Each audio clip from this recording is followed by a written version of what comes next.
શું નામ શું છે ભાઈ તમારું? ભાઈ અને ક્યાંથી આવો છો? રાજકોટથી. રાજકોટથી. આ સીટે રાજકોટ જ મચાવેલી છે? હા.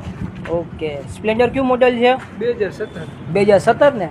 કાંઈ વાંધો ના, હાલો અવાજ સંભળાઈ દો સાયલેન્સરનો.